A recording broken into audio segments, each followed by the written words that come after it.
มาล้อมวงกันเข้ามาลูกหลานเอ๋ยขยับเข้ามาใกล้ๆยายจะเล่าอะไรดีๆให้ฟัง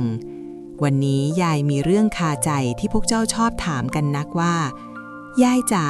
หนวดแมวร่วงเนี่ยเขาว่าให้โชคจริงไหมบางคนถึงขั้นจะไปดึงหนวดมาเลยก็มีฟังแล้วยายใจหายวูบเลยนะลูกเพราะเรื่องนี้มันมีทั้งศาสตร์ทั้งศิลป์และอาถรรพ์ที่คนโบราณเขาปิดบังซ่อนเร้นเอาไว้ภายใต้เส้นขนเล็กๆบนใบหน้าเจ้าเหมียวนั่นแหละเจ้ารู้ไหมว่าในสมัยก่อนนั้นแมวไม่ได้เป็นแค่สัตว์เลี้ยงแก้เหงา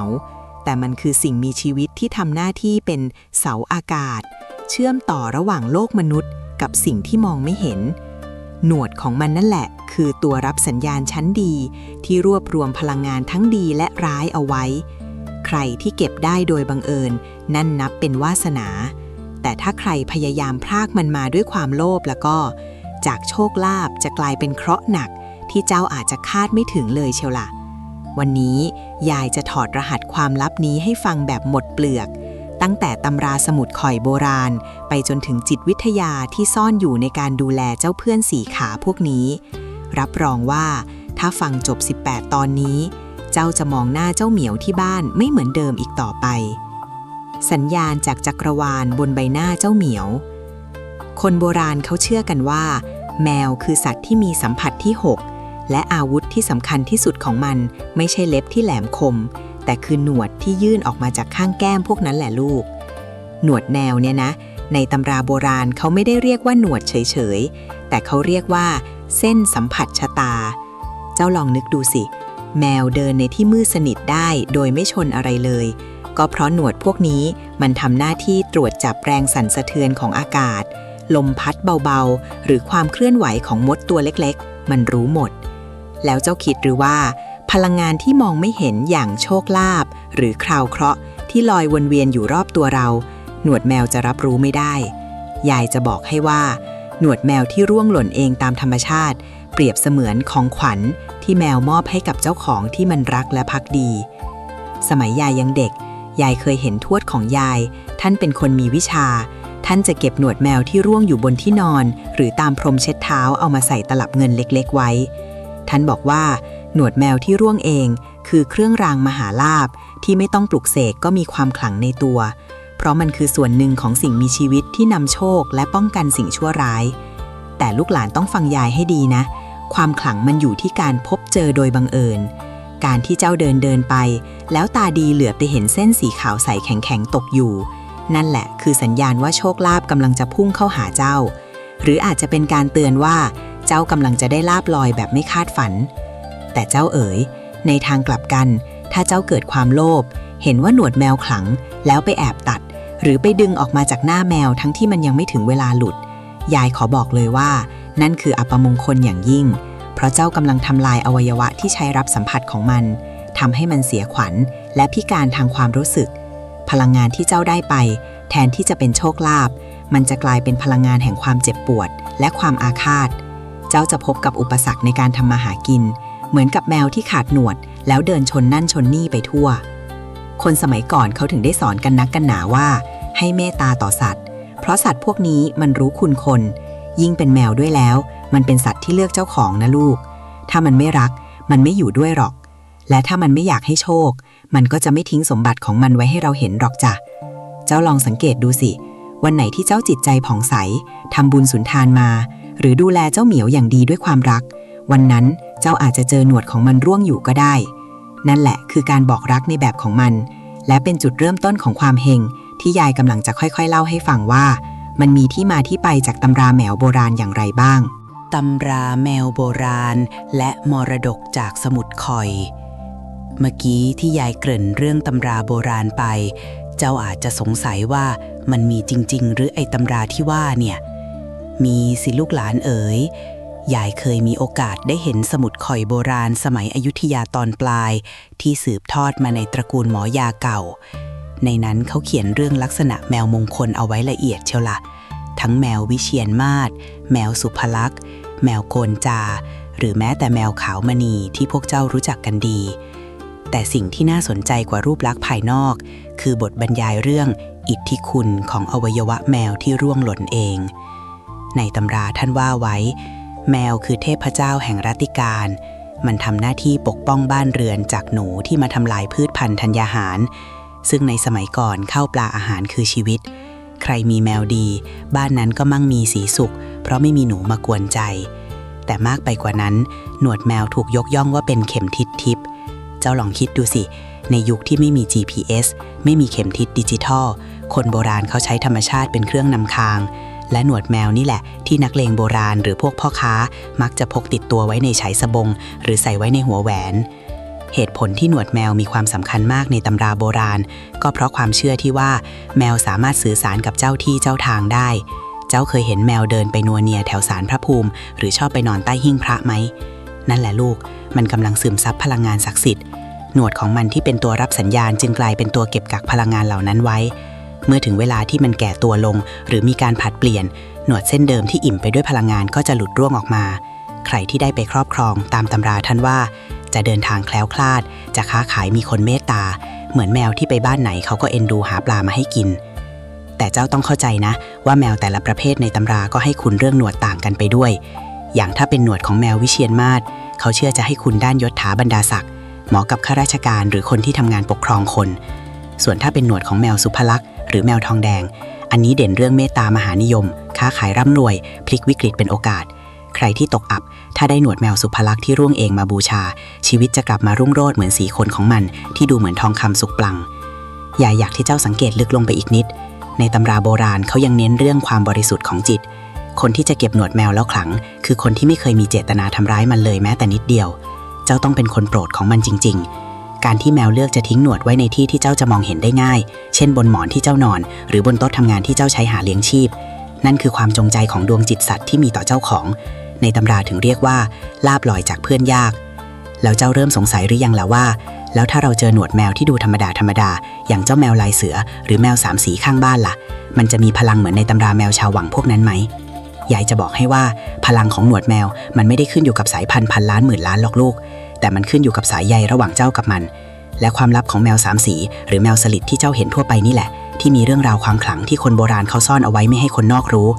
ถ้าเจ้าอยากรู้ว่าแมวบ้านๆทั่วไปมีดีอะไรและหนวดของมันมีพลังลับแบบไหนที่ตำราไม่ได้เขียนไว้ชัดๆแต่ยายจะเอามาเล่าให้ฟังต่อในคราวหน้าเตรียมใจรับฟังความลับของแมวให้คุณที่อยู่ใกล้ตัวเจ้าให้ดีเถอะลูกเหลยทิศทางและเวลารหัสลับแห่งโชคลาภที่แมวมอบให้ฟังยายนะลูกการที่เจ้าเจอหนวดแมวร่วงอยู่นั้นไม่ใช่เรื่องบังเอิญที่ไร้สาระหรอกในทางความเชื่อโบราณ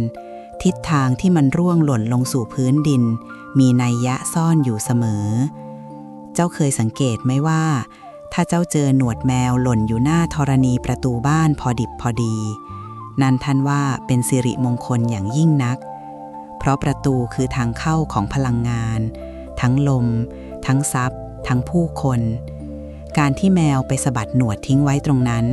มันเหมือนกับการที่มันช่วยคัดกรองและดึงดูดสิ่งดีๆให้ไหลเข้ามาในบ้านของเจ้าหากเจ้าพบหนวดแมวในเวลาเช้าตรู่ช่วงที่แสงเงินแสงทองกำลังจับขอบฟ้านั่นคือสัญลักษณ์ของความเริ่มต้นใหม่ที่สดใส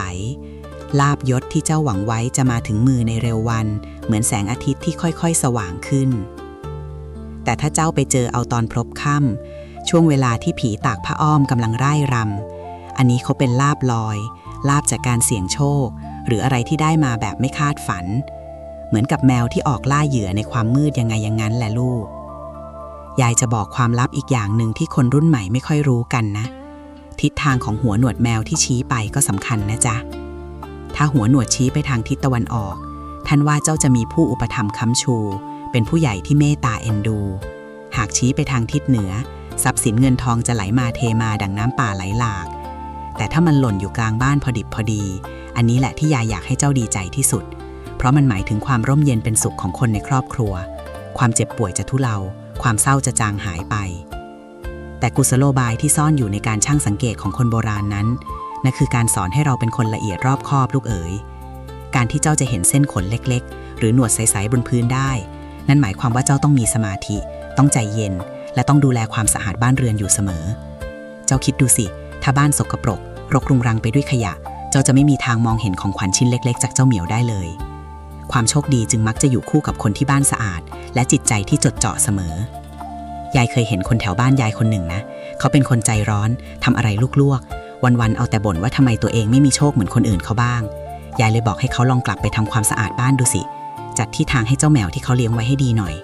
วันหนึ่งเขาวิ่งหน้าตื่นมาหายายบอกว่าเจอหนวดแมวสีขาวใสอยู่ใต้หิ้งพระที่เขาเพิ่งทำความสะอาดห่างจากนั้นไม่นานเขาก็ได้งานใหม่ที่เงินดีกว่าเดิมมากเจ้าเห็นไหมลูกว่าพลังของหนวดแมวมันทำงานคู่กับความสะอาดและความกตัญญูที่เขามีต่อสัตว์เลี้ยงอาถรรพ์หนวดหักคำเตือนจากก้นบึ้งของจิตวิญญาณแมวมาฟังกันต่อเลยลูกหลานเอ๋ยเมื่อกี้เราพูดถึงโชคลาภที่มากับหนวดที่สวยงามสมบูรณ์แต่โลกนี้มันมีสองด้านเสมอเหมือนเหรียญนั่นแหละความเชื่อเรื่องหนวดแมวไม่ได้มีแค่เรื่องโรยๆเฮงๆอย่างเดียวแต่มันยังมีมุมมืดที่คนโบราณเขาเตือนกันมานักหนาว่าอย่ามองข้ามของชิ้นเล็กที่ดูผิดปกติ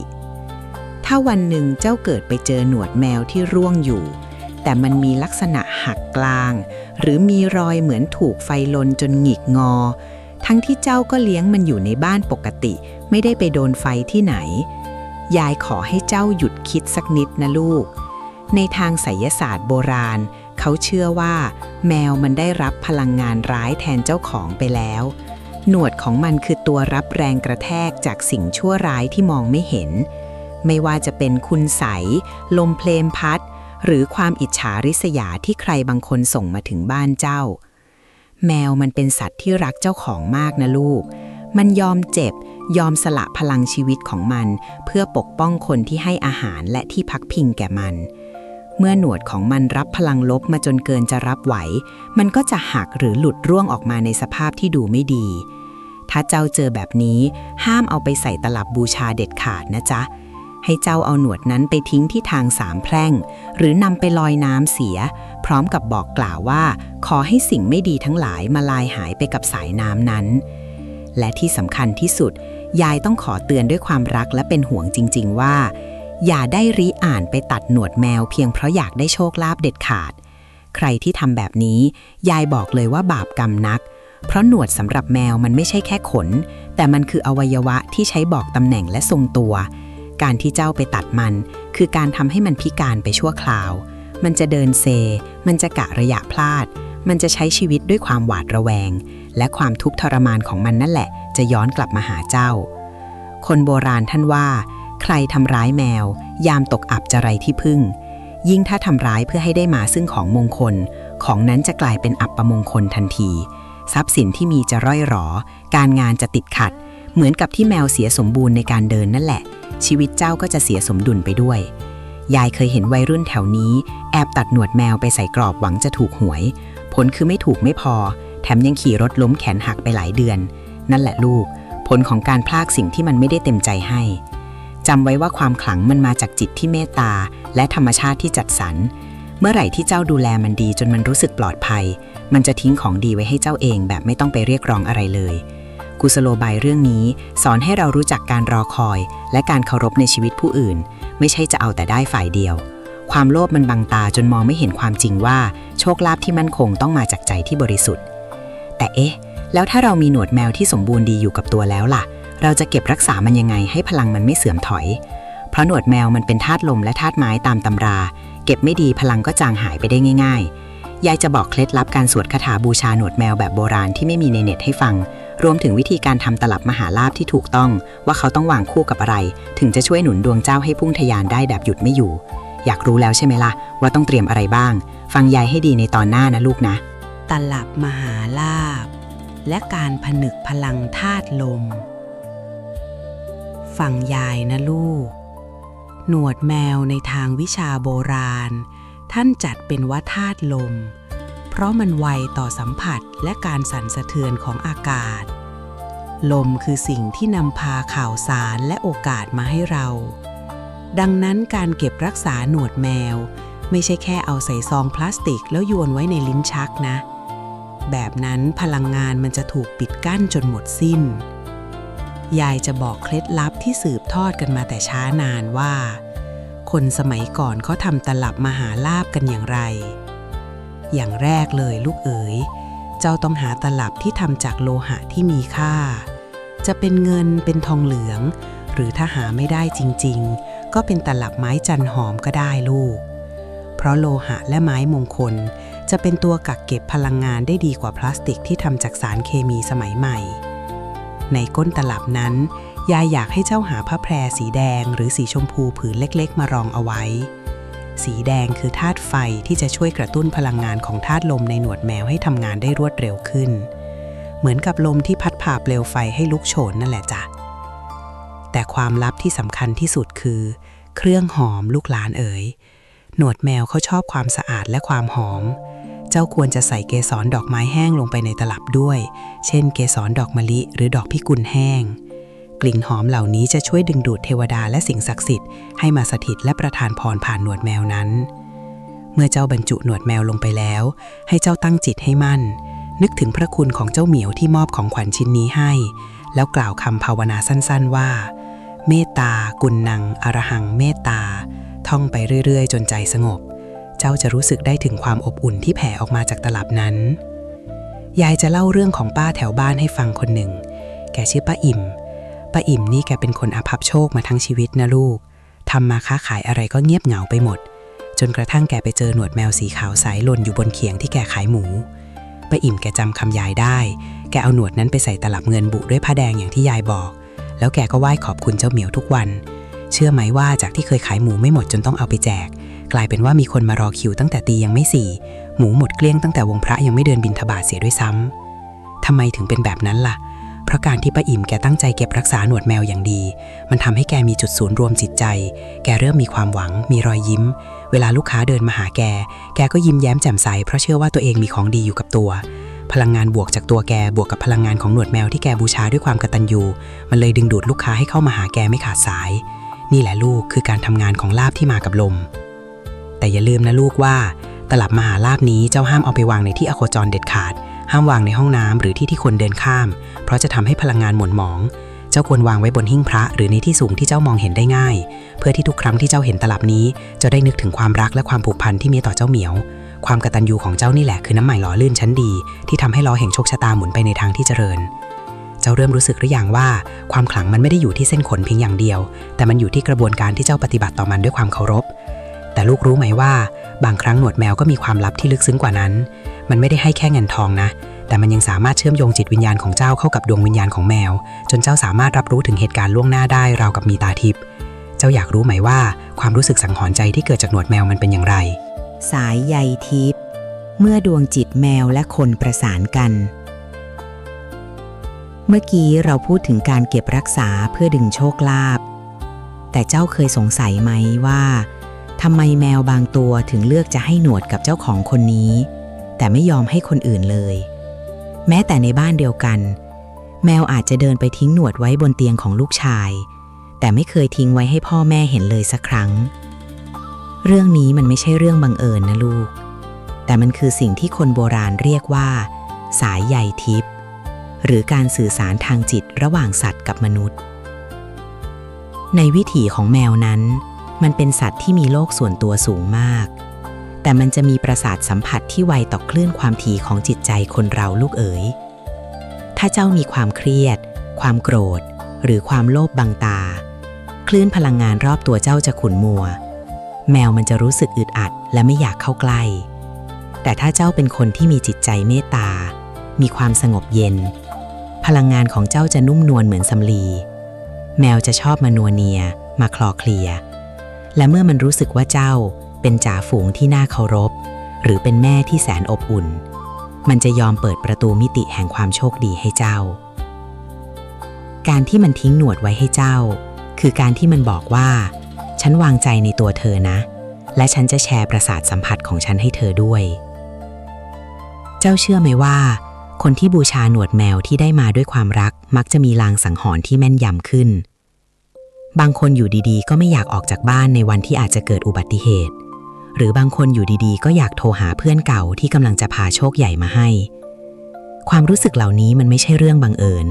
แต่มันคือพลังสัมผัสจากหนวดแมวที่เจ้าพกติดตัวนั่นแหละที่มันคอยสั่นสะเทือนเตือนภัยหรือบอกทางสว่างให้เจ้า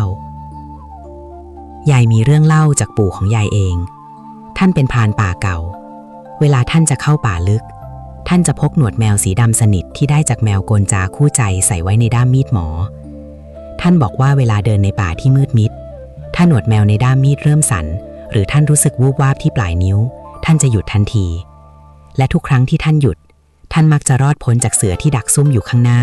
หรือหลีกเลี่ยงการเหยียบงูพิษได้อย่างหวุดหวิดนี่แหละลูกคือการเชื่อมต่อของดวงจิตที่มันสื่อสารกันผ่านสิ่งของที่เป็นตัวแทนของชีวิตดังนั้นการที่เจ้าเลี้ยงแมวเจ้าอย่ามองว่ามันเป็นภาระนะลูกทุกครั้งที่เจ้าลูบหัวมันทุกครั้งที่เจ้าสบตาใสๆของมันเจ้ากำลังสร้างสะพานเชื่อมจิตยิ่งสะพานนี้แข็งแรงเท่าไหร่ของขวัญที่มันจะมอบให้เจ้าก็จะส่งพลังมากขึ้นเท่านั้นบางคนเลี้ยงแมวแบบทิ้งๆขว้างๆให้แต่ข้าวแต่ไม่เคยให้ความรักคนพวกนี้ต่อให้ไปขอซื้อหนวดแมวเลี่ยมทองมาจากใครพลังมันก็สู้หนวดแมวร่วงเองจากแมวที่รักเราไม่ได้หรอกลูกกุศโลบายที่คนโบราณซ่อนไว้นั้นคือการสอนให้มนุษย์เรามีความละเอียดอ่อนต่อความรู้สึกของผู้อื่นแม้แต่สัตว์ตัวเล็กๆถ้าเราใส่ใจและรักมันจริงๆมันยังให้คุณขนาดนี้แล้วถ้าเราปฏิบัติแบบเดียวกันกับเพื่อนมนุษย์ล่ะชีวิตเราจะได้รับสิ่งดีๆกลับมาขนาดไหนความโชคดีที่มากับหนวดแมวจึงไม่ใช่เรื่องไสยศาสตร์ที่ไร้เหตุผลแต่มันคือผลลัพธ์ของพลังงานความเมตตาที่สะท้อนกลับมาหาตัวเจ้าเองแต่ลูกรู้ไหมว่าหนวดแมวมันยังมีสีที่ไม่เหมือนกันนะลูกบางเส้นขาวจั๊วเหมือนสำลีบางเส้นดำคลับเหมือนนิลและบางเส้นก็มี2สีในเส้นเดียวสีเหล่านี้ไม่ได้ขึ้นอยู่กับสีขนของแมวเพียงอย่างเดียวแต่มันยังมีนัยยะสำคัญเกี่ยวกับหน้าที่ของโชคนั้นๆด้วย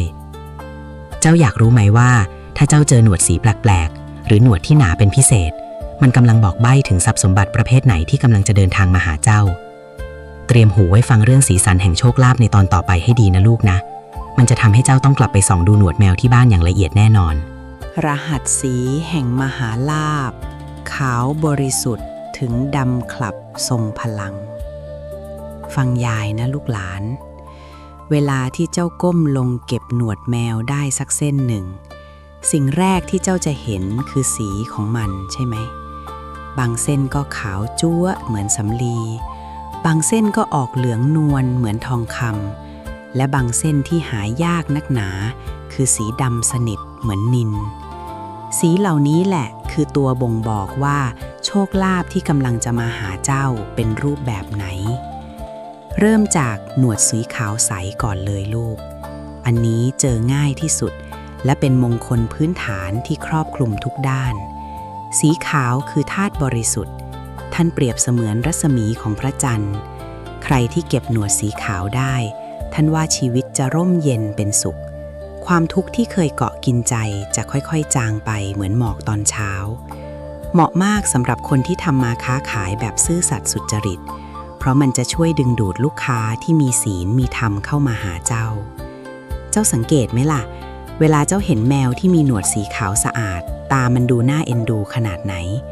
พลังของมันก็เป็นเช่นนั้นแหละคือเมตตามหานิยมแบบเย็นใจแต่ถ้าเจ้าไปเจอหนวดสีเหลืองนวลหรือสีที่ดูเหมือนจะแก่แดดหน่อยๆอันนี้แหละลูกคือหนวดนำโชคด้านทรัพย์สินโดยตรงสีเหลืองคือธาตุดินและธาตุทองในเวลาเดียวกันท่านว่าหนวดสีนี้มักจะมาจากแมวที่มีอายุมีบารมีสะสมมานานใครที่พกติดตัวไว้ในกระเป๋าสตางค์เงินทองจะไหลมาไม่ขาดสายเหมือนดอกไม้ที่บานสะพรั่งรอรับน้ำค้างในตอนเช้ายายเคยเห็นเจ้าสัวแถวเยาวราชคนหนึ่งแกแอบพกหนวดแมวสีทองนวลไว้ในเซฟเก็บเงินของแกด้วยนะแกบอกว่าตั้งแต่ใส่ไว้เงินไม่เคยขาดมือเลยสักวันส่วนที่หายากที่สุดและใครได้ไปถือว่ามีบุญวาสนาสูงส่งคือหนวดสีดำสนิทหรือที่โบราณเรียกว่าหนวดนิลการหนวดสีนี้มักจะร่วงจากแมวสีดำล้วนหรือแมวที่มีตะบะแก่กล้าสีดำในทางความเชื่อไม่ใช่เรื่องอัปมงคลนะลูกแต่มันคือพลังแห่งการปกป้องและอำนาจใครที่มีหนวดแมวสีดำพกติดตัวพวกผูดผีปีศาจหรือคุณสายไฟต่ำจะเข้าใกล้ไม่ได้เลยมันเหมือนมีกำแพงเหล็กกล้ากั้นเอาไว้แถมยังเด่นเรื่องมหาอำนาจใครที่ต้องคุมคนมีลูกน้องบริวารเยอะๆถ้าได้หนวดสีนี้มาบูชาลูกน้องจะเกรงใจและซื่อสัตย์เหมือนแมวดำที่สะกดเหยื่อให้หยุดนิ่งด้วยสายตายายอยากให้เจ้าลองสังเกตดูดีๆอีกนิดบางเส้นมันจะมี2สีในเส้นเดียวด้วยนะโคนขาวปลายดำหรือโคนดำปลายขาว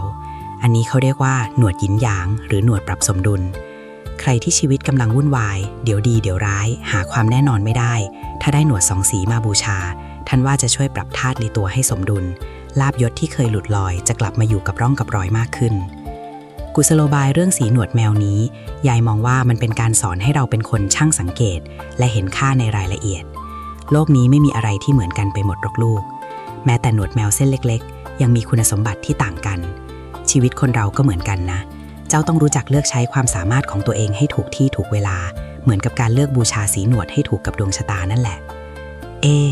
เจ้ารู้ไหมว่ามีแมวอยู่ประเภทหนึ่งที่หนวดของมันมีความพิเศษเหนือกว่าแมวทั่วไปหลายเท่าตัวนักจนคนโบราณต้องแย่งชิงกันหามาครอบครองนั่นคือแมวที่มี3สีในตัวเดียวเจ้าเคยได้ยินตำนานแมว3สีให้ลาบก้อนโตไหมล่ะและหนวดของมันนี่แหละที่มีความลับเรื่องลาบ3ชั้นซ่อนอยู่เอาล่ะลูกหลานมาฟังเรื่องราวของแมว3สีกันต่อเจ้าแมวประเภทนี้โบราณท่านว่ามันเป็นสัตว์เทพที่จุติลงมาเพื่อค้ำชูเจ้าของโดยเฉพาะยิ่งถ้าเป็นตัวผู้ด้วยนะซึ่งหาได้ยากแสนยากเขาถือเป็นยอดแห่งมงคลเลยล่ะแต่ถึงจะเป็นตัวเมียที่เห็นกันทั่วไปพลังของมันก็ไม่ธรรมดาเพราะสีทั้ง3สีคือขาวดำและส้มมันคือการรวมตัวกันของธาตุหลักทั้ง3ธาตุที่เกื้อหนุนชีวิตมนุษย์ในตำราว่าไว้หนวดของแมว3สีคือหนวดสารพัดนึกเจ้าลองนึกภาพตามยายนะหนวดสีขาวให้ความร่มเย็นหนวดสีดำให้การปกป้องหนวดสีส้มหรือสีทองให้ทรัพย์สินเมื่อ3สีนี้มาอยู่ในแมวตัวเดียวกันและถ้าเจ้าไปเจอหนวดที่ร่วงจากมันไม่ว่าเส้นนั้นจะเป็นสีอะไรก็ตามพลังของสีอีก2สีที่เหลือมันจะตามมาเกื้อหนุนกันเป็นทอดๆเหมือนฟันเฟืองที่หมุนวนไปไม่มีวันสิ้นสุดคนโบราณเชื่อกันว่าใครที่เลี้ยงแมว3สีแล้วได้หนวดของมันมาบูชาจะได้รับลาภ3ชั้นชั้นแรกคือลาภลอยจากการเสี่ยงโชคชั้นที่2คือลาภจากการงานที่มั่นคงและชั้นที่3คือลาภจากมิตรสหายและบริวารเจ้าจะไปไหนก็จะมีคนคอยช่วยเหลือตลอดทางเหมือนกับที่แมว3สีเดินไปไหนใครๆก็อยากลูบหัวอยากให้อาหารเพราะสีสันมันดูเป็นมงคลตายายมีเรื่องจริงเรื่องหนึ่งจะเล่าให้ฟังสมัยยายยังสาวมีตาแก่คนหนึ่งชื่อตาสอนแกเป็นคนเข็นผักอยู่ในตลาดชีวิตแกขัดสนนักแต่แกเป็นคนใจบุญวันหนึ่งแกไปเจอแมว3สีท้องแก่มานอนซมอยู่ข้างกองขยะแกก็นำมาเลี้ยงดูอย่างดีจนมันคลอดลูกพอแม่แมวตัวนั้นแข็งแรงขึ้นวันหนึ่งตาสอนแกไปล้างตะกร้าผักแล้วแกเจอหนวดแมว3สีร่วงอยู่ข้างในนั้นแกก็เก็บมาใส่ถุงผ้าเล็กๆห้อยคอไว้เชื่อไหมลูกหลังจากนั้นไม่นานตาสอนแกเข็นรถไปเจอกระเป๋าสตางค์ของเศรษฐีที่ทำหล่นไว้แกไม่เปิดดูเลยนะแกเดินตามหาเจ้าของจนเจอ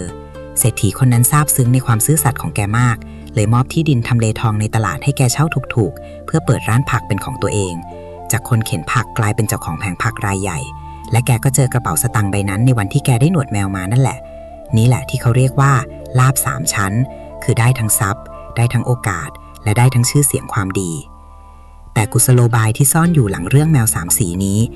อยากให้เจ้ามองเห็นเรื่องความหลากหลายและความหลงตัวนะลูกชีวิตคนเรามันไม่ได้มีแค่ขาวกับดำหรือสุขกับทุกข์แต่มันคือการผสมผสานของหลายๆอย่างเข้าด้วยกัน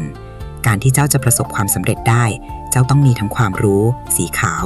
มีความอดทนเข้มแข็งสีดำและมีวาทศิลป์ในการหาเงินสีส้มเหมือนกับหนวดแมว3สีนั่นแหละที่มันรวมพลังทุกด้านไว้ด้วยกัน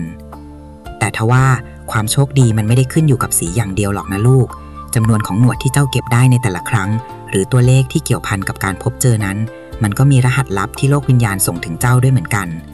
บางคนเจอเส้นเดียวบางคนเจอเป็นคู่หรือบางคนโชคดีเจอทีเดียว 3-4 เส้นตัวเลขเหล่านี้ไม่ได้บอกแค่เรื่องหวยนะลูกแต่มันบอกถึงจังหวะชีวิตของเจ้าด้วยเจ้าอยากรู้ไหมว่าถ้าเก็บได้2เส้นพร้อมกันมันหมายถึงอะไรหรือถ้าเก็บได้เลขคี่มันจะส่งผลร้ายหรือดีอย่างไรมาฟังความลับของเลขนัยยะแห่งหนวดแมวในตอนต่อไปกันเถอะลูกเอ๋ยยายจะเล่าให้ฟังแบบหมดไส้หมดพุงเลยล่ะรหัสในแห่งจังหวัดชีวิตที่แมวกำหนดฝั่งยายนะลูกหลาน จำนวนหนวดแมวที่เจ้าบังเอิญเจอพร้อมๆกันในคราวเดียว หรือที่ค่อยๆเก็บสะสมมาได้นั้น ในตำราเลขศาสตร์โบราณท่านไม่ได้มองแค่เรื่องหวยรวยเบอร์อย่างที่พวกเจ้าเข้าใจกันนะจ๊ะแต่มันคือการบ่งบอกถึงพลังงานชีวิตที่กำลังไหลเวียนอยู่รอบตัวเจ้าในขณะนั้นถ้าเจ้าเจอเพียงเส้นเดียวโดดๆท่านว่านี่คือสัญญาณของการเริ่มต้นและการจดจ่อ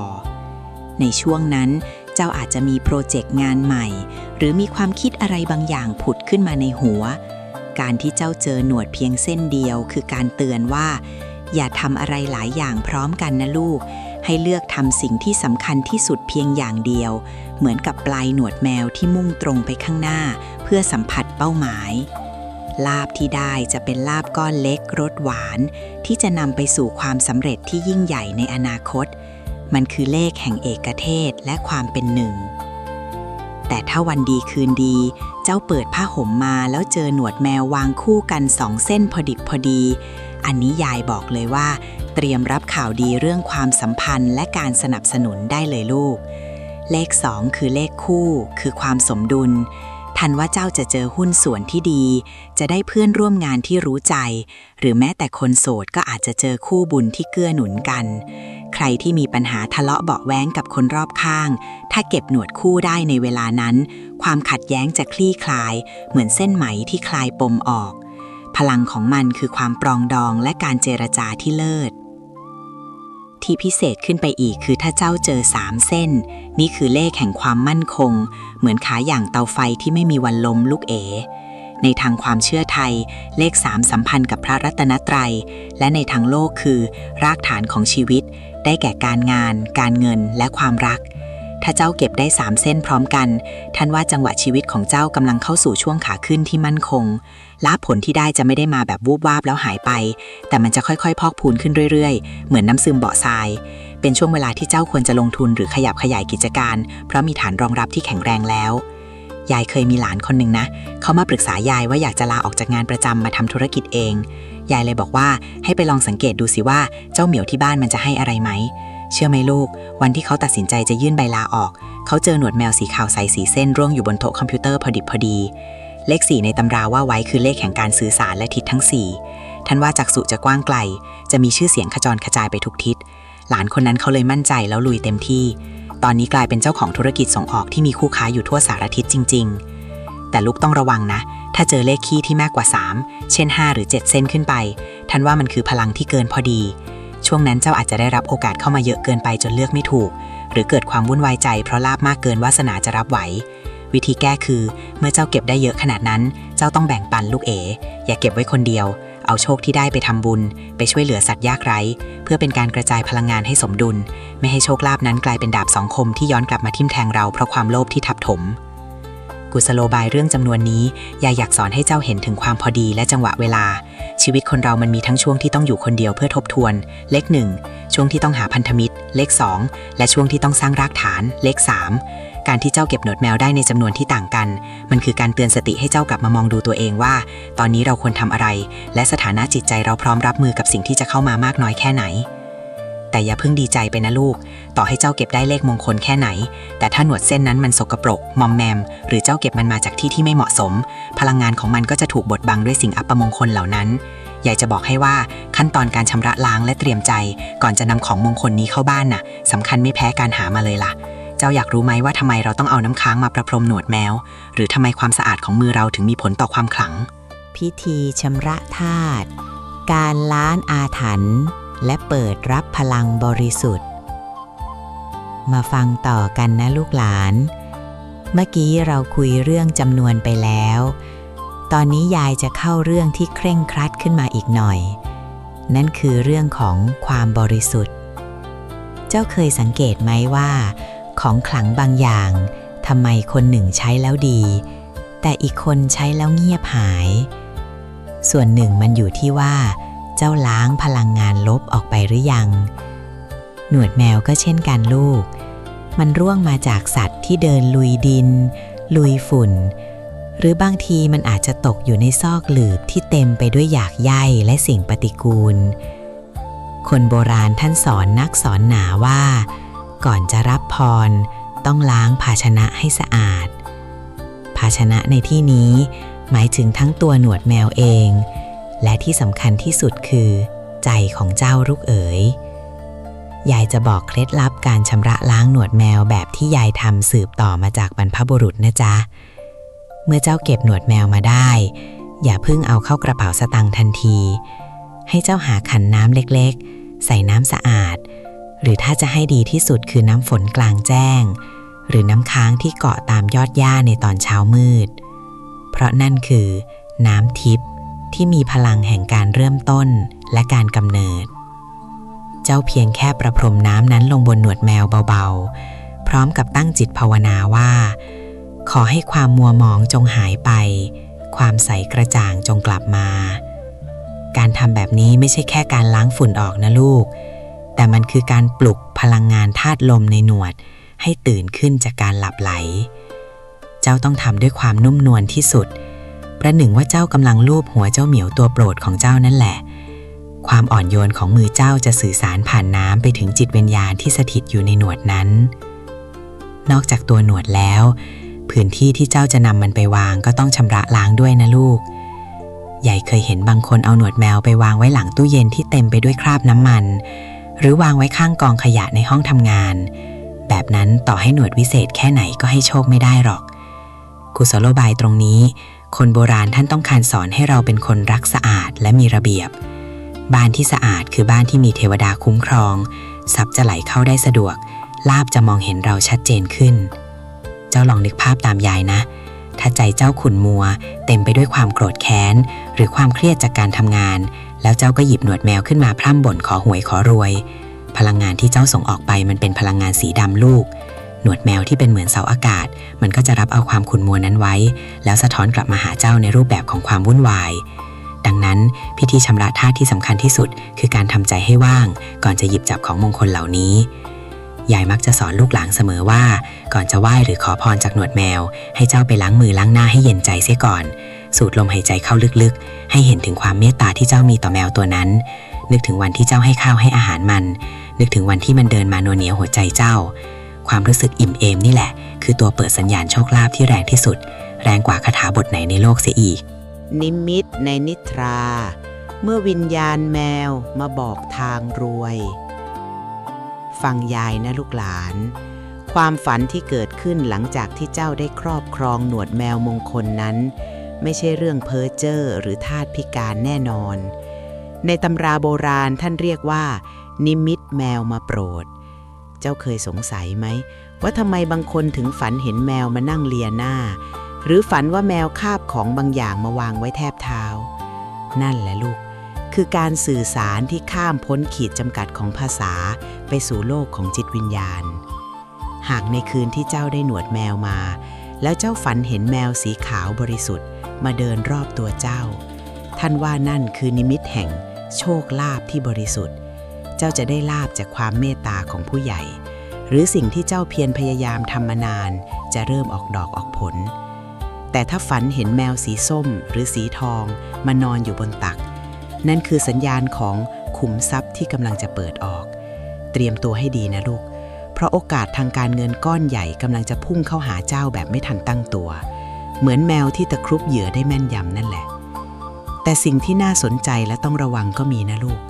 ถ้าเจ้าฝันเห็นแมวมาข่วนหรือมาแสดงท่าทางดุร้ายใส่ทั้งที่ในโลกความจริงมันก็น่ารักกับเจ้าดีเหลือเกินนิมิตนี้คือคำเตือนภัยหนวดแมวที่เจ้าพกอยู่นั่นแหละที่มันกำลังสั่นสะเทือนเตือนใจเจ้าว่าในเร็วๆนี้จะมีคนเข้ามาเบียดเบียนหรือมีอุปสรรคมาขวางกั้นสิ่งที่เจ้ากำลังจะทำเจ้าต้องมีสติให้มากอย่าประมาทในการใช้ชีวิต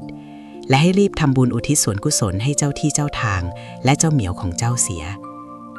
ยายจะเล่าเรื่องของน้าสมพรเพื่อนบ้านเก่าของยายให้ฟังน้าคนนี้แกเก็บหนวดแมวได้เส้นหนึ่งเป็นหนวดเส้นยาวสวยเชียวล่ะแกเอาไปใส่ไว้ใต้หมอนตามที่ยายแนะนำคืนนั้นแกฝันว่าเจ้าแมวที่บ้านมันคาบลูกกุญแจทองคำมาให้แล้วเดินนำหน้าแกเข้าไปในป่ากล้วยหลังบ้านในฝันนั้นเจ้าแมวมันหยุดอยู่ตรงโคนต้นกล้วยตาหนีต้นหนึ่งแล้วก็หายวับไปพอเช้ามานะสมพรแกก็ไปดูที่ต้นกล้วยต้นนั้นเชื่อไหมลูกแกไปเจอเต่าตัวใหญ่คลานมาหยุดตรงนั้นพอดีแกเลยลองเอาเลขจำนวนเต่าไปเสี่ยงโชค ปรากฏว่าแกถูกรางวัลใหญ่จริงๆทำไมถึงเป็นแบบนั้นเพราะหนวดแมวมันทำงานเหมือนสายส่งสัญญาณระหว่างดวงจิตของสัตว์ที่มีสัมผัสที่ 6กับดวงจิตของมนุษย์ที่กำลังพักผ่อนในยามหลับเมื่อจิตเราว่างจากการปรุงแต่งในตอนตื่นพลังงานของหนวดแมวจะเข้าไปเชื่อมต่อและแปลผลออกมาเป็นรูปภาพที่เจ้าเข้าใจได้ง่ายที่สุดกุศโลบายเรื่องนิมิตนี้มันสอนให้เราเป็นคนรู้จักฟังเสียงภายในตัวเองบางครั้งคำตอบของปัญหาที่เจ้าหามาทั้งวันมันอาจจะซ่อนอยู่ในความเงียบของการหลับไหลโดยมีหนวดแมวเป็นตัวช่วยดึงเอาคำตอบนั้นออกมาแต่อย่าไปหลงงมงายจนไม่ลืมหูลืมตานะลูกนิมิตจะแม่นยำก็ต่อเมื่อเจ้าดูแลเจ้าเหมียวด้วยความรักจริงๆไม่ใช่หวังจะเอาแต่เลขเอาแต่ลาภเพราะถ้าเจ้าไม่มีความเมตตาเป็นพื้นฐานนิมิตนั้นก็อาจจะเป็นเพียงความฟุ้งซ่านของความโลภที่เจ้าสร้างขึ้นมาเองยายถึงบอกนักบอกหนาว่าของมงคลจะขลังได้ต้องเริ่มที่ใจที่เมตตาเสียก่อนชัยภูมิแห่งความมั่งคั่งการวางตำแหน่งหนวดแมวให้ถูกทิศในการบูชาหนวดแมวเพื่อเรียกทรัพย์เรียกโชคนั้นตำแหน่งที่เจ้าวางตลับมหาลาภมีความสำคัญอย่างยิ่งยวดตามหลักชัยภูมิโบราณท่านว่าอย่าเอาของสูงไปวางในที่ต่ำและอย่าเอาของเย็นไปวางในที่ร้อนหนวดแมวเป็นธาตุลมและมีความเป็นหยินคือความสงบนิ่งและเย็นใจดังนั้นเจ้าไม่ควรเอาตลับหนวดแมวไปวางไว้ใกล้เตาไฟในห้องครัวหรือวางไว้บนหลังตู้เย็นที่มีความร้อนระอุอยู่ตลอดเวลาเพราะพลังงานความร้อนจะไปทำลายความขลังของหนวดแมวให้เสื่อมถอยลงทิศที่ยอดเยี่ยมที่สุดในการวางหนวดแมวเพื่อเรียกเงินเรียกทองคือทิศตะวันออกเฉียงเหนือลูกเอ๋ยเพราะทิศนี้ตามตำราไทยเป็นทิศของสติปัญญาและการสะสมทรัพย์เจ้าควรจัดโต๊ะเล็กๆหรือหิ้งขนาดกระทัดรัดไว้ในมุมนี้ของห้องโถงหรือห้องทำงานนำตลับหนวดแมวมาวางไว้บนผ้าแพรสีเหลืองทองและถ้าจะให้ดีควรมีน้ำสะอาด1 แก้ววางเคียงข้างไว้เสมอน้ำจะช่วยหล่อเลี้ยงพลังงานธาตุลมให้มีความชุ่มชื่นและไหลเวียนได้สะดวกขึ้นยายมีเคล็ดลับอีกอย่างหนึ่งที่คนโบราณเขาใช้กันคือการวางหนวดแมวไว้ที่ลิ้นชักเก็บเงินหรือตู้เซฟแต่ต้องวางไว้ในส่วนที่สะอาดที่สุดนะลูกท่านเปรียบว่าหนวดแมวคือเบ็ดตกปลาที่จะคอยเกี่ยวเอาทรัพย์สินเงินทองจากข้างนอกให้เข้ามานอนอยู่ในกระเป๋าเรายายเคยเห็นเจ้าของร้านชำสมัยก่อนท่านเอาหนวดแมวใส่ไว้ในขันที่ใช้ถอนเงินผลคือลูกค้าเดินเข้าออกร้านทั้งวันเหมือนมีแม่เหล็กดึงดูดนี่คือพลังของชัยภูมิที่ประสานเข้ากับวัตถุมงคลธรรมชาติแต่ลูกหลานต้องจำไว้นะการวางตำแหน่งของมงคลในบ้านมันเชื่อมโยงกับความสะอาดอย่างที่ยายเคยย้ำไปบ้านที่รกรุงรังมีแต่ขยะหรือของที่ไม่ได้ใช้ทับถมกันพลังงานจะติดขัดเหมือนน้ำในคลองที่เต็มไปด้วยผักตบชวาต่อให้เจ้ามีหนวดแมวเทวดามาวางไว้พลังงานมันก็เดินไปหาเจ้าไม่ได้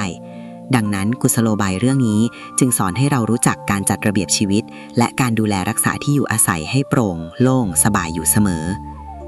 เจ้าลองคิดดูสิถ้าบ้านเจ้าสะอาดตาลมพัดผ่านสะดวกใจเจ้าก็ย่อมจะสบายตามไปด้วย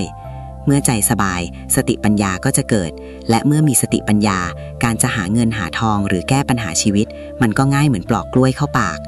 หนวดแมวมันเป็นเพียงเครื่องช่วยกระตุ้นพลังงานรอบตัวเจ้าให้ทำงานได้ดีขึ้นเท่านั้นแต่ตัวขับเคลื่อนหลักก็คือตัวเจ้าเองและสภาพแวดล้อมที่เจ้าอยู่นั่นแหละหนวดแมวข้ามภพสายใหญ่ที่ไม่มอดไหม้ตามกาลเวลาฟังยายนะลูกหลานเรื่องนี้มันทั้งซึ้งใจ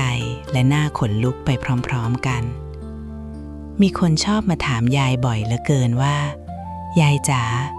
ถ้าเจ้าเหมียวที่บ้านมันสิ้นอายุไขไปแล้วหนวดที่มันเคยทิ้งไว้ตอนมันยังอยู่หรือหนวดที่เราเก็บได้ก่อนจะฝังร่างมันเนี่ยมันยังขลังอยู่ไหมหรือมันจะนำพาเอาวิญญาณคนตายมาวนเวียนในบ้านหรือเปล่ายายขอให้เจ้าวางใจเถอะลูกสัตว์พวกนี้มันมีความจงรักภักดีมากกว่าที่มนุษย์เราจะจินตนาการได้นักในตำราโบราณท่านว่าไว้แมวเป็นสัตว์ที่ผูกพันกับเจ้าของด้วยจิตอธิษฐานเมื่อยามที่มันมีลมหายใจมันทำหน้าที่เป็นยามเฝ้าบ้านปกป้องทรัพย์สินจากหนูและสิ่งชั่วร้ายแต่เมื่อยามที่ร่างกายนิพพานแล้วจิตวิญญาณของมันไม่ได้หายไปไหนหรอกลูก แต่มันจะกลายเป็นเทวดาประจำบ้านหรือที่เรียกกันว่าเจ้าที่แมวหนวดที่มันทิ้งไว้ให้เจ้าก่อนจากไปนั่นแหละคือของดูหน้าชิ้นสุดท้ายที่มันตั้งใจทิ้งไว้เป็นสายใยเชื่อมต่อระหว่างภพภูมิเจ้าลองนึกภาพตามยายนะในวันที่บ้านเงียบเหงาไม่มีเสียงร้องเมี้ยวเมี้ยวไม่มีเสียงฝีเท้าเบาๆวิ่งเล่นบนหลังคาแต่เจ้ายังมีตลับใส่หนวดของมันไว้อยู่ที่เดิมทุกครั้งที่เจ้าหยิบขึ้นมาลูบด้วยความรักความคิดถึงของเจ้านั่นแหละคือสะพานบุญที่ส่งพลังงานไปถึงดวงวิญญาณของมันและในทางกลับกันหนวดเส้นนั้นจะกลายเป็นเครื่องรางที่ทรงพลังที่สุดเพราะมันไม่ได้มีแค่โชคลาภแต่มันมีความกตัญญูบรรจุอยู่ข้างในอย่างเต็มเปี่ยมยายเคยเห็นคนแถวบ้านยายคนหนึ่งรักแมวมากเหมือนลูกวันที่แมวตายแกเสียใจแทบเป็นแทบตายแกเก็บหนวดของมันไว้ใส่ในล็อกเก็ตห้อยคอไว้ตลอดเชื่อไหมว่าวันหนึ่งแกขับรถไปต่างจังหวัดแล้วเกิดหลับในจังหวะที่รถกำลังจะพุ่งลงข้างทางแกบอกว่าแกได้ยินเสียงแมวที่ตายไปแล้วมาร้องเรียกข้างหูเมียวดังลั่นรถจนแกสะดุ้งตื่นขึ้นมาหักหลบได้ทันท่วงทีนั่นแหละลูกคือพลังของหนวดแมวข้ามภพมันไม่ได้ให้แค่เงินทองแต่มันให้ชีวิตเพราะสายใยที่ไม่ได้ตัดขาดจากกันแต่ยายต้องเตือนไว้อย่างนะลูกการเก็บหนวดแมวที่เสียชีวิตไปแล้วเจ้าต้องทำด้วยใจที่ปล่อยวางอย่าเก็บไว้ด้วยความเศร้าส้อยจนไม่เป็นอันทำมาหากินเพราะถ้าเจ้าเศร้าดวงวิญญาณของเขาก็จะห่วงและไปสู่สุคติไม่ได้ให้เจ้าเก็บไว้ด้วยความระลึกถึงคุณงามความดีของมันบอกมันว่าไปเกิดในภพภูมิที่ดีนะลูกหนวดที่ทิ้งไว้ยายจะรักษาไว้เป็นของมงคลเพื่อสร้างบุญต่อเมื่อจิตเจ้าบริสุทธิ์แบบนี้พลังจากหนวดแมวจะกลายเป็นมหาอำนาจที่ช่วยขจัดปัดเป่าอุปสรรคทุกอย่างในชีวิตเจ้าให้ราบรื่น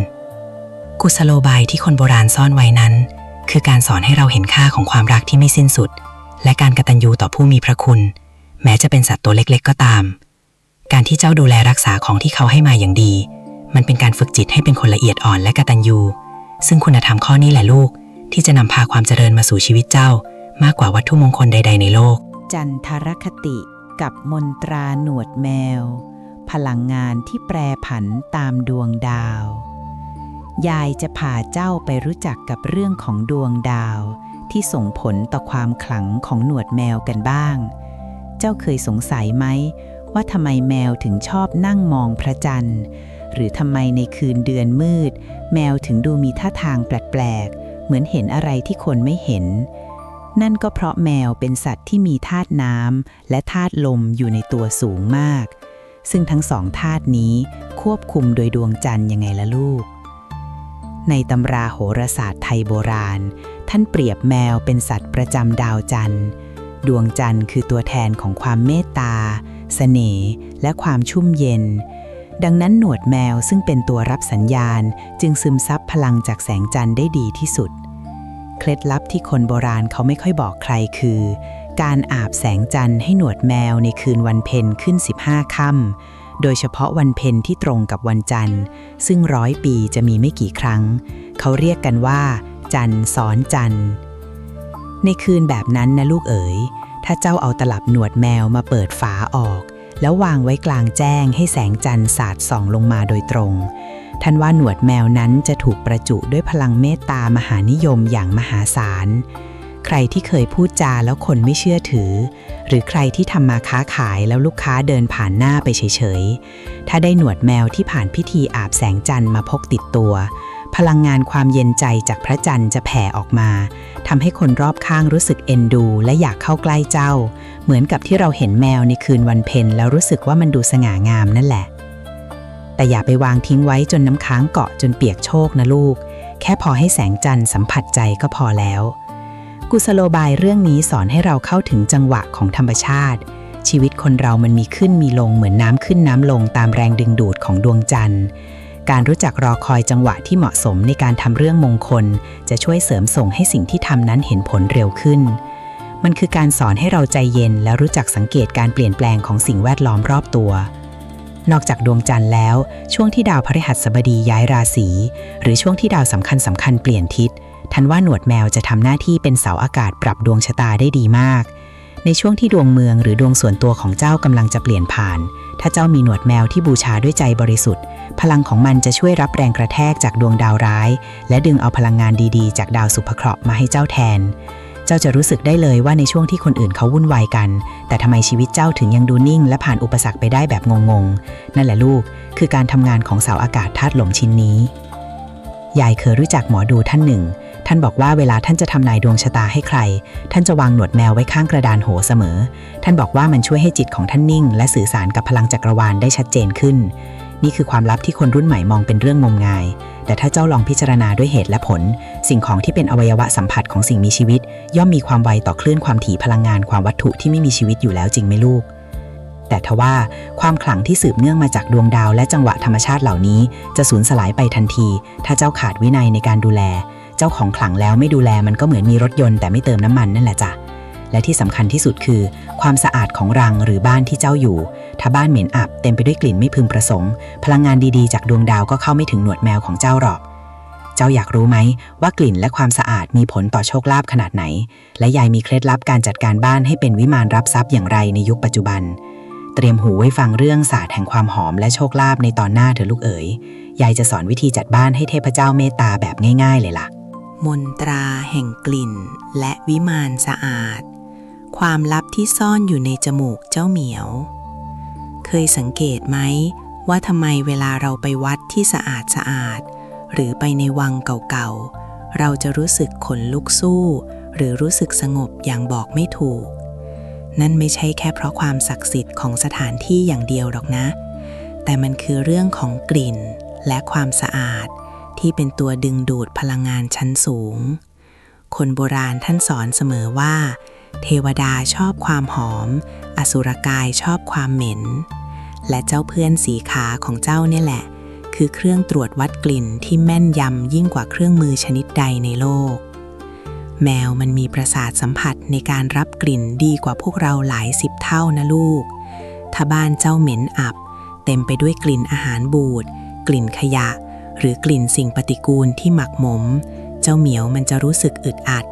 พลังงานในตัวมันจะหดหู่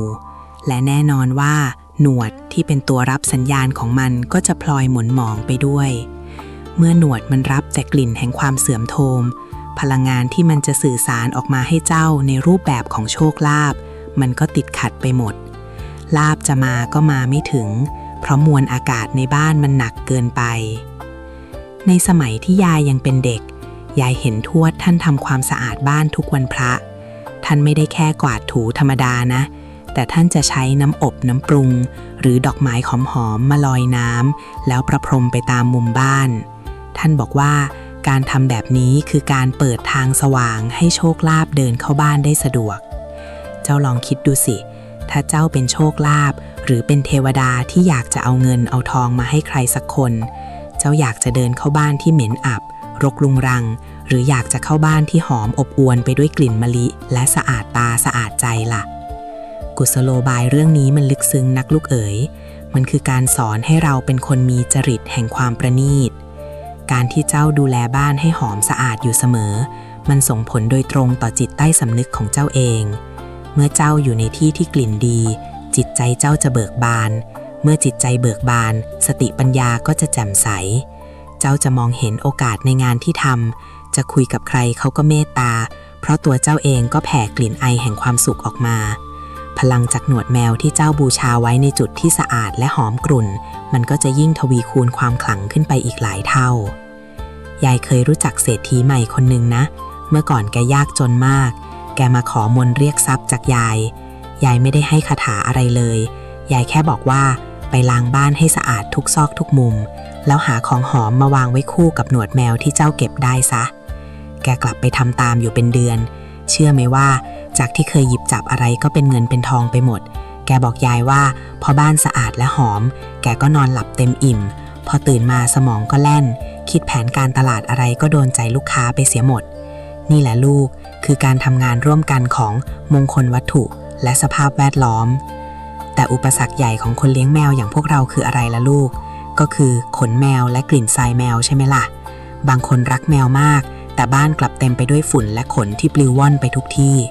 สิ่งเหล่านี้แหละคือขยะพลังงานที่คอยขวางโชคลาภเอาไว้ยายเห็นลูกหลานสมัยนี้ลำบากใจกับเรื่องนี้กันนักอยากจะบูชาหนวดแมวให้ขลังแต่บ้านกลับจัดการไม่ได้สักทีขยับเข้ามาสิลูกต ตอนต่อไปยายจะบอกวิธีจัดการกับขยะพลังงานเหล่านี้ในโลกยุคใหม่ว่าเขาทำกันอย่างไรให้บ้านสะอาดเหมือนวิมานแต่ยังคงความรักที่มีต่อเจ้าเหมียวไว้ได้อย่างเต็มเปี่ยมการขจัดขยะพลังงาน เมื่อวิถีโบราณบรรจบกับเทคโนโลยีแห่งความสุขมาฟังกันต่อเลยลูกหลานเอ๋ยเมื่อกี้เราพูดถึงความหอมและความสะอาดที่เป็นหัวใจของโชคลาภไปแล้วแต่ในความเป็นจริงของคนรักแมวใหญ่เข้าใจดีว่ามันไม่ได้ง่ายเหมือนที่พูดนะจ๊ะเจ้าเหมียวถึงมันจะรักสะอาดแค่ไหนแต่มันก็ทิ้งร่องรอยไว้เสมอทั้งขนที่ผลัดเปลี่ยนทุกวันทั้งฝุ่นละอองเล็กๆที่เรามองไม่เห็นด้วยตาเปล่าสิ่งเหล่านี้แหละที่ยายเรียกว่าขจัดพลังงานในทางโบราณเขาถือว่าฝุ่นละอองคือสิ่งที่บดบังรัศมีของโชคลาภนะลูกเจ้าลองนึกภาพหนวดแมวเส้นเล็กๆที่เจ้าอุตส่าห์บูชาไว้ในตลับอย่างดีแต่รอบๆตลับนั้นกลับเต็มไปด้วยขนแมวที่หลุดร่วงและฝุ่นที่เกาะหนาเตอะพลังงานธาตุลมจากหนวดแมวจะพัดพาโชคลาภมาหาเจ้าได้อย่างไรในเมื่อมันถูกทับถมด้วยเศษซากความสกปรกคนโบราณท่านถึงเน้นนักเน้นหนาว่าต้องกวาดบ้านให้ถึงซอกถึงมุมแต่ในยุคนี้ที่ลูกหลานต้องทำงานนอกบ้านมีเวลาน้อยลงการจะมาก้มกวาดก้มถูทุกซอกทุกมุมแบบคนสมัยก่อนมันก็คงจะเป็นเรื่องที่เหนื่อยหนาสาหัสเอาการยายจะบอกให้ว่าโชคลาภนั้นชอบความโล่งโปร่งและความนิ่งการที่บ้านมีฝุ่นฟุ้งกระจายหรือมีขนสัตว์ปลิวไปมา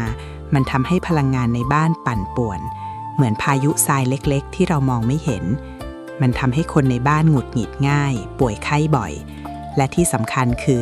ทำให้สัมผัสที่6ของเราทึบตันไปหมดยายจึงอยากแนะนำให้ลูกหลานลองหาตัวช่วยที่มันสามารถจัดการกับปัญหาเหล่านี้ได้อย่างเด็ดขาดและเป็นธรรมชาติที่สุดเจ้าเชื่อไหมว่าสมัยนี้มันมีเครื่องมือที่ทำงานได้เก่งกว่าไม้กวาดทางมะพร้าวของยายเยอะนักมันคือเครื่องที่สามารถดูดกลืนเอาความหม่นหมองออกจากอากาศได้ในพริบตาไม่ว่าจะเป็นเศษขนที่มองเห็นหรือฝุ่นเล็กๆที่มองไม่เห็นเครื่องมือชนิดนี้เปรียบเสมือนพายุวิเศษที่ช่วยชำระล้างชัยภูมิบ้านของเจ้าให้สะอาดหมดจด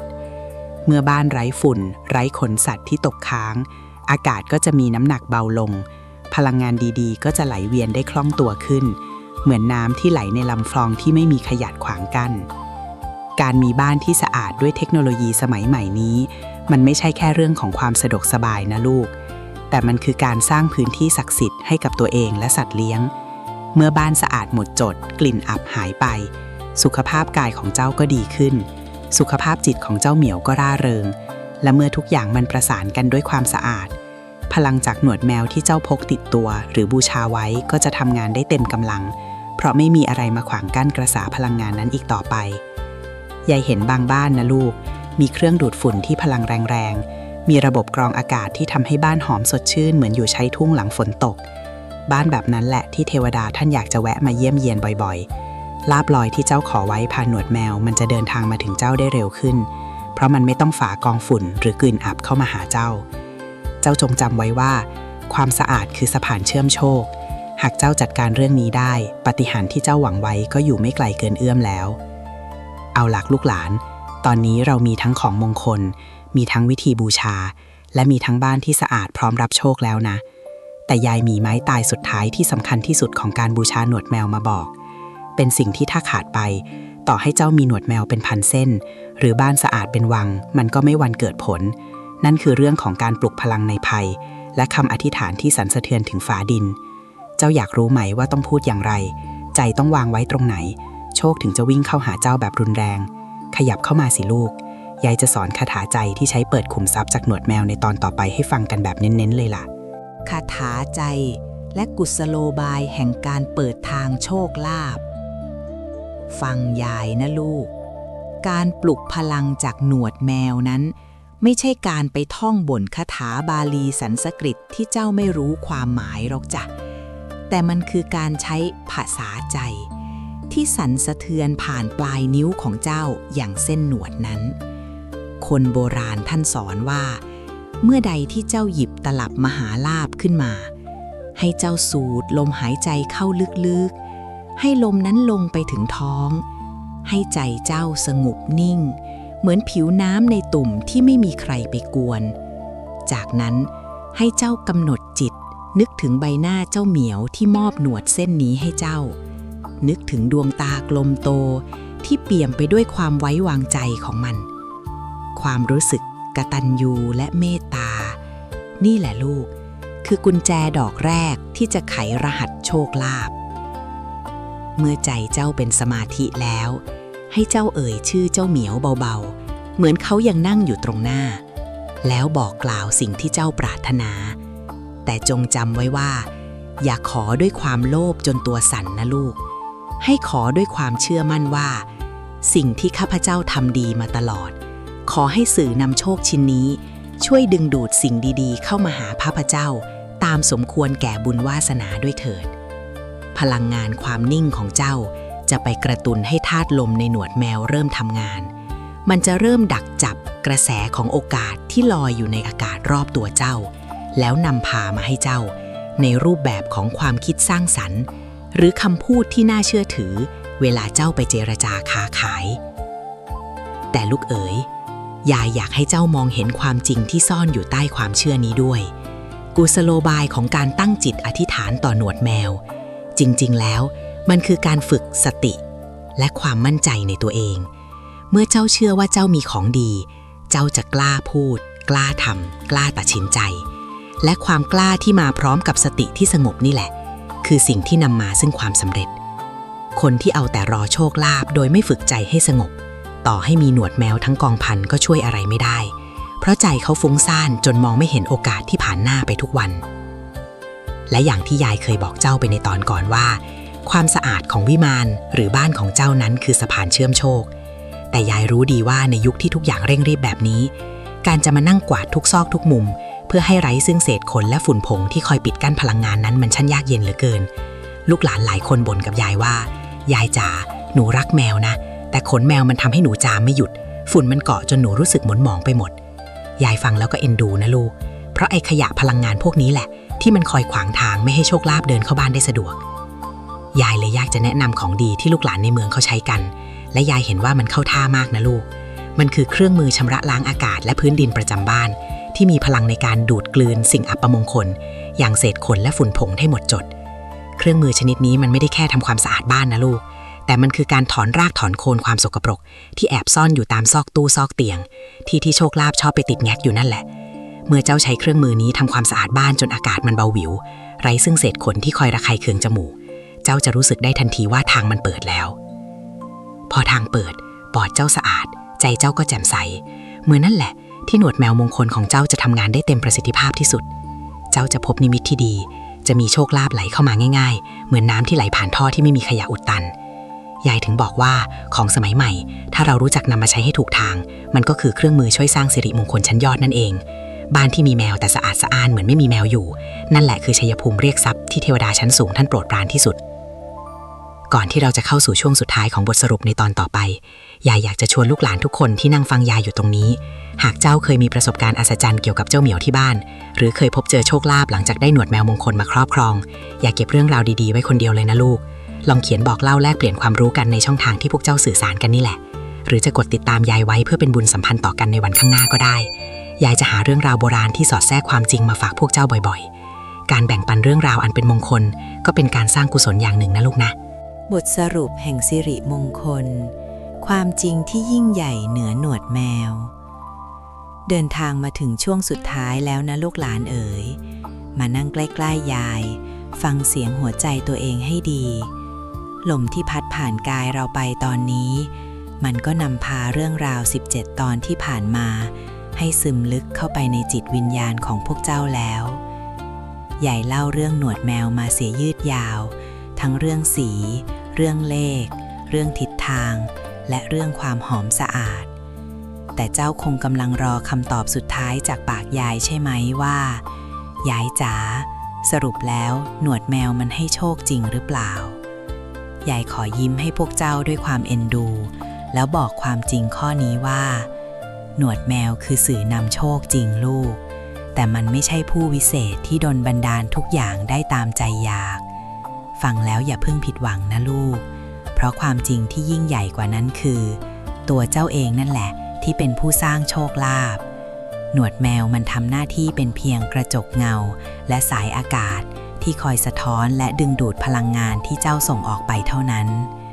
เจ้าเห็นไหมว่าทุกตอนที่ยายเล่ายายจะย้ำเรื่องความเมตตาเรื่องความสะอาดและเรื่องสมาธิอยู่เสมอกุศโลบายที่คนโบราณซ่อนไว้ในเรื่องหนวดแมวจริงๆแล้วคือการสอนให้มนุษย์เรามีหัวใจที่ละเอียดอ่อนถ้าเจ้าอยากเก็บหนวดแมวได้เจ้าต้องเป็นคนช่างสังเกตถ้าเจ้าอยากให้หนวดแมวขลังเจ้าต้องดูแลแมวด้วยความรักถ้าเจ้าอยากให้โชคลาภมาหาเจ้าต้องทำบ้านให้สะอาดและทำใจให้เป็นกุศลสิ่งเหล่านี้ต่างหากลูกคือขุมทรัพย์ที่แท้จริงของชีวิตหนวดแมวหนึ่งเส้นที่เจ้าเก็บได้มันคือหลักฐานว่าเจ้ามีใจที่จดจ่ออยู่กับปัจจุบันเจ้าถึงมองเห็นเส้นขนเล็กๆบนพื้นได้มันคือหลักฐานว่าเจ้ามีความกตัญญูต่อสัตว์เจ้าถึงเห็นค่าในของขวัญที่มันทิ้งไว้ให้และมันคือหลักฐานว่าเจ้ามีความเชื่อมั่นซึ่งเป็นจุดเริ่มต้นของความสำเร็จทุกประการในโลกใบนี้คนที่ประสบความสำเร็จทุกคนล้วนมีสิ่งเหล่านี้อยู่ในตัวหนวดแมวจึงเป็นเพียงเครื่องมือนำร่องที่ช่วยให้เจ้าเข้าถึงคุณธรรมเหล่านี้ได้ง่ายขึ้นอยากให้เจ้าลองมองหน้าเจ้าเหมียวที่นอนอยู่ข้างๆตอนนี้ดูสิลูกเห็นความบริสุทธิ์ในแววตาของมันไหมนั่นแหละคือโชคลาภที่ยิ่งใหญ่ที่สุดแล้วการได้รักและถูกรักโดยสิ่งมีชีวิตที่ไม่มีเล่ห์เหลี่ยมคือพรที่ประเสริฐที่สุดที่สวรรค์มอบให้เราหนวดของมันที่ร่วงหล่นมาคือของขวัญที่ย้ำเตือนใจว่าเจ้าไม่ได้อยู่ลำพังในโลกใบนี้และมีเทพเจ้าตัวน้อยคอยเป็นกำลังใจให้เจ้าอยู่เสมอไม่ว่าเจ้าจะล้มหรือจะลุกสุดท้ายนี้อยากฝากข้อคิดไว้ให้ลูกหลานทุกคนนะจ๊ะของมงคลจะอยู่คู่กับคนมงคลหากเจ้าอยากมั่งมีสีสุขอย่ามัวแต่เสาะหาวัตถุมงคลจากภายนอกเพียงอย่างเดียวแต่จงสร้างมงคลภายในให้เกิดขึ้นในใจเจ้าก่อนเริ่มจากการเป็นผู้ให้เมตตาต่อสัตว์มีระเบียบวินัยในการดูแลที่อยู่อาศัยและมีสติในการใช้ชีวิตเมื่อใจเจ้าสว่างไสวเหมือนแสงจันทร์วันเพ็ญเมื่อนั้นต่อให้ไม่มีหนวดแมวแม้แต่เส้นเดียวโชคลาภก็จะวิ่งเข้าหาเจ้าเองเพราะแรงดึงดูดของความดีที่เจ้าสะสมไว้ยายหวังว่าเรื่องราวทั้ง18ตอนนี้จะช่วยให้ลูกหลานเข้าใจถึงรากเหง้าของความเชื่อไทยที่ไม่ได้มีไว้เพื่อให้เรางมงายแต่มีไว้เพื่อให้เราเข้าถึงความงามของธรรมชาติและยกระดับจิตใจของเราให้สูงขึ้นขอให้ลูกหลานทุกคนจงมีความสุขกับการดูแลเพื่อนสีขาขอให้บ้านของพวกเจ้าเป็นวิมานที่สะอาดและหอมอบอวลไปด้วยความรักและขอให้หนวดแมวมหาลาภในใจของพวกเจ้านำพาแสงสว่างและทรัพย์สินเงินทองมาให้ล้นมือนะลูกนะนอนหลับฝันดีในอ้อมกอดของความเมตตาเถิดลูกหลานเอ๋ยยายจะคอยเป็นกำลังใจให้พวกเจ้าเสมอไปพักผ่อนเถอะจ้ะแล้ววันหน้าถ้ามีเรื่องราวดีๆอะไรอีกยายจะมาเล่าให้ฟังใหม่นะจ๊ะสำหรับวันนี้ยายขออวยพรให้ทุกคนโชคดีมีชัยและมีความรักที่แบ่งบานในหัวใจตลอดไปสาธุลูกหลาน